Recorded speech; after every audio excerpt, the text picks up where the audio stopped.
এই দেশে মাত্র 11,000 মানুষ বাস করে। এতে তো একটা স্টেডিয়ামও ভর্তি হবে না। এটা এতটাই ছোট যে আমি সারাদিনে মাত্র 5 থেকে 6 জন মানুষ দেখলাম। এখানে সাধারণ জনগণের গাড়ি কেনা নিষেধ, শুধু সরকারি কর্মকর্তারা কিনতে পারে, কারণ এখানে জায়গা কম। এই দেশের ক্ষেত্রফল মাত্র 26 বর্গ কিলোমিটার। এটি পৃথিবীর চতুর্থ ক্ষুদ্রতম দেশ। চলুন দেশটার শেষ প্রান্তে যাই এবং ফিরে আসি। এইদিকে এয়ারপোর্ট এবং ওইদিকে হলো দেশটির শেষ প্রান্ত। এটা হলো টুভালু। আসসালামু আলাইকুম। এখানে তারা তাদের মৃতদের দাফন করে। ওইদিকে সমুদ্র আছে, তুফান আরো শক্তিশালী হয়ে আগাচ্ছে। কোথাও আশ্রয় নেওয়া যাক। মনে হচ্ছে এই দেশ আজকেই ডুবে যাবে। এই দেশের মানুষ জলবায়ু শরণার্থী হয়ে গিয়েছে। আমি আপনাদের তাদের গল্প বলবো।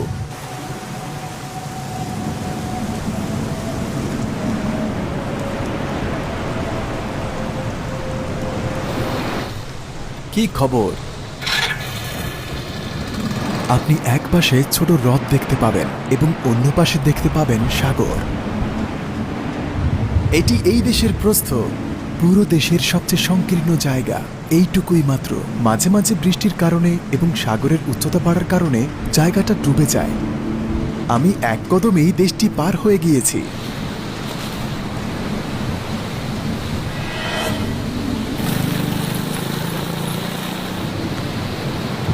এটা দেশের আবর্জনার স্তূপ। এখানে দ্বীপের শেষ প্রান্তে আবর্জনা পোড়ানো হয়, কিন্তু এখানকার মানুষ সব জায়গায় আবর্জনা ফেলে। দ্বীপের সবখানে আবর্জনা ছড়ানো।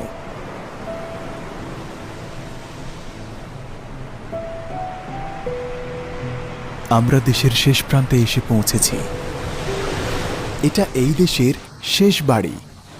একবার ভাবুন, যদি আপনার বাড়ি দেশের শেষ প্রান্তে হয়।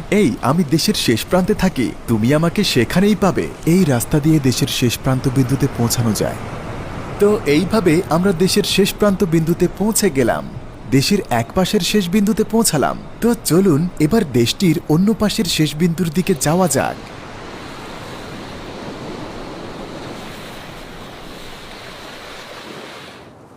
তারপর আমি দেশের অন্য প্রান্তে যেতে লাগলাম।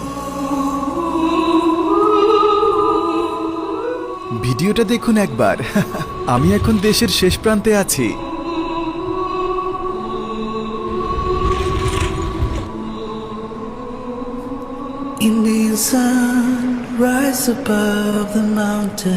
চিনতে পারছেন ওনাকে?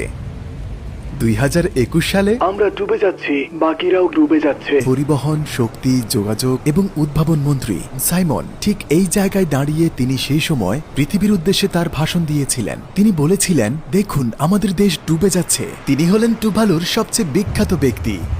টুভালুতে স্বাগতম। বিভিন্ন দেশ এই দেশকে সাহায্য দিয়ে থাকে। তাদের একটি জলবায়ু পরিবর্তন মন্ত্রণালয় আছে। তারা কেবল আমেরিকাকে দোষ দেয়। তাদের এমন এক ধরনের চশমা আছে যেখানে জলবায়ু পরিবর্তন টুভালু লেখা আছে। মাটির অংশ বাড়ানোর জন্য তারা পানির কিছু অংশ বালি দিয়ে ভরাট করে দিয়েছে। ঠিক যেমন দুবাইতে পাম আইল্যান্ডটি তৈরি করা হয়েছে তেমন। এই বাড়ির লোকেরা আগে ওই বাড়িতে থাকতো। ওটা ভেঙে যাওয়ার পর তারা এখানে এসে পড়ে।